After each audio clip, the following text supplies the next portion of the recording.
So so now we've talked about paddle boarding, right? Being out there in the infiniteness of nature. I heard that as hyphenated, so I think it works. And you already kind of alluded to like doing that every morning. But can you talk a little bit about like your spiritual practices? Like, like what are like the pieces to that? Being raised in a multicultural, multi-ethnic, multi-religious community where we are constantly going, as a child, going to not only different Christian gatherings, because my parents were ecumenical in a very, not an official Fiji Council of Churches, World Council of Churches kind of ecumenism, but that really community-based ecumenism, the real grassroots ecumenism. And so I was exposed to very different types of practices, types of worship. And then I had, of course, the growing up understanding and seeing the different faith communities that I was connected to and their forms of practice, spiritual practice. What I find strengthens me in my work more and more. I don't know if that's age, but the practice of contemplation, of prayer and meditation and reflection, quiet prayer, the practice of being very present in the moment. And that's something that I find we often don't do. We're always thinking steps ahead. We are no longer listening to people. We're waiting for people to finish speaking. I'm even for me, sometimes when someone's preaching, and this is always dangerous when you're a theologian, you start, where are you going with this? And immediately you start rebutting in your, and even though you can't show it on your face, you're critiquing. Yeah, critiquing. Yes, you are formulating your response sermon to what's being said. So but sometimes just to receive things and that act of just receiving. And actually, I found in my research into, as I said, into my own, the faith practice, the original faith practice of my denomination, the Wesleyan movement, which was contemplation, but also very much connected with, sort of almost a Pentecostalism, early sort of, the experience of the Holy Spirit, and then the practical aspects of faith, living your faith. I find that if I don't go through those processes, it may not be every day, but if I don't regularly engage in those spaces, I feel it's almost like a three-legged stool and somebody's cut one leg off. It's always wobbly. And so more and more, I love contemporary worship. So I love my hymns, but I'm one of those people I love, especially, and because it's always in Fiji and the Pacific, it's always bracketed as youth worship. Okay. Yeah, because we're still a very traditional in worship. That's with the choir you would have heard today. That's common in most of our churches. But I like praise and worship because also I worked in the music industry before entering the ministry of music and radio and television industry. But the call to ministry, I experienced the call to ministry through a song. The song Here I Am, Lord, or I, the Lord of Sea and Sky. And we used to sing it at PTC, at the Pacific Theological College, in our worship services. And I remember walking home from the college one day and I was singing, I realized I was crying. And I was crying because I was really saying to God, here I am, God. And that meant a lot for me. And I've worked also very much in the charismatic space as well, where, laying of hands, Okay. you know, and that sort of, you know, that sort of experience of the Holy Spirit. And I was very skeptical of it when I engaged in that space, but you know, being open to it, and I was trying to understand, what does it mean to be open to the Spirit, and understanding that if the Spirit blows where it will, if we don't put up our sail, it blows past and we are left behind.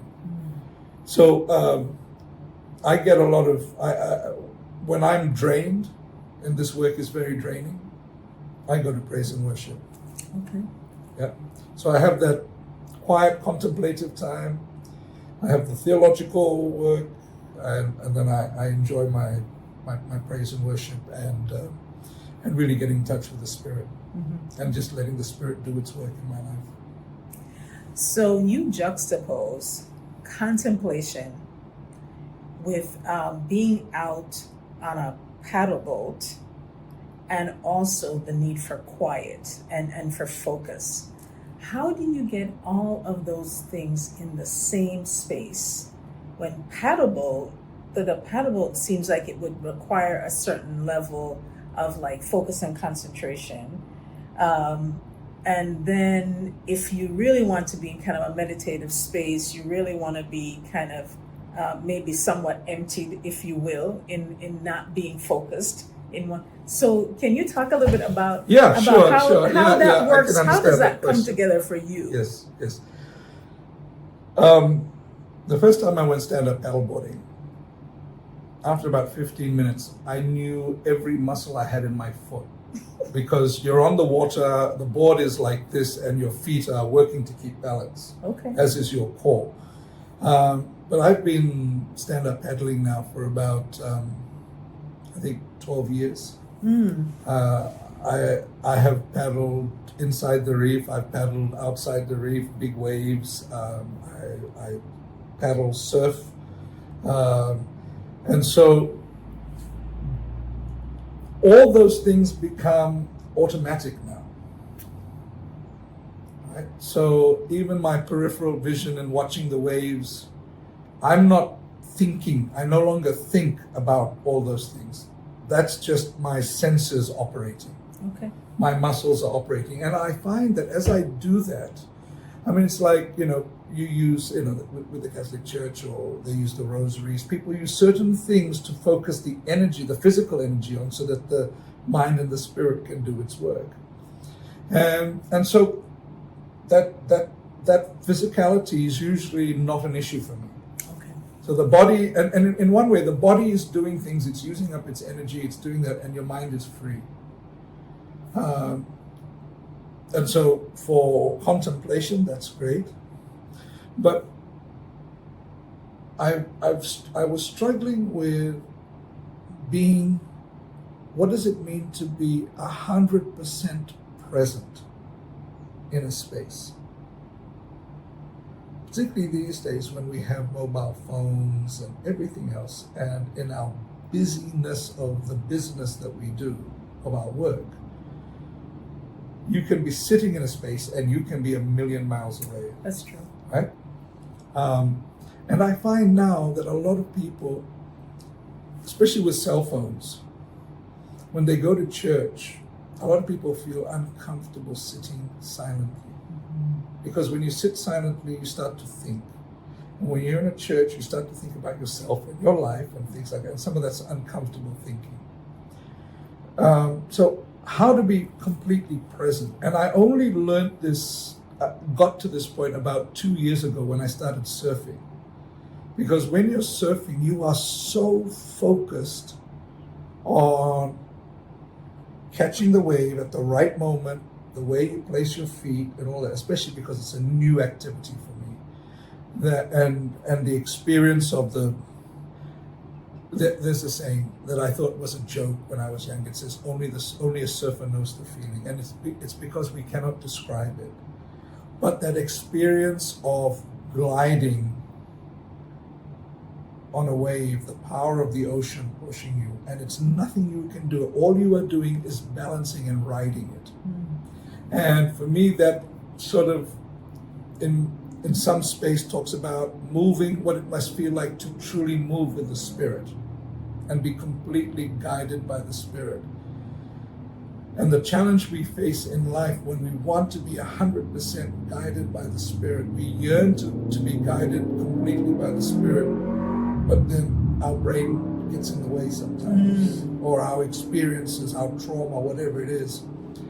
And so I use these activities to help hone those skills, those spiritual skills that I can try and bring back into my dry land work, my work on land. Yeah. That's beautiful. So, from paddleboarding now to surfing, and talk a little bit about the evolution, if you will. You know, you talked about like your experiences as a teenager and how that led you to really think about what did God mean for you. And the journey that created. But then talk a little bit about how your practices have evolved over those years. I have been blessed, and I will say that.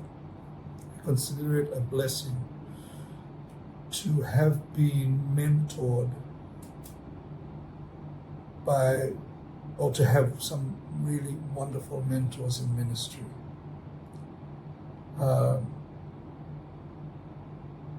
I really don't know why I started studying theology. Okay. I wasn't one of those, I'm on a career path or a trajectory.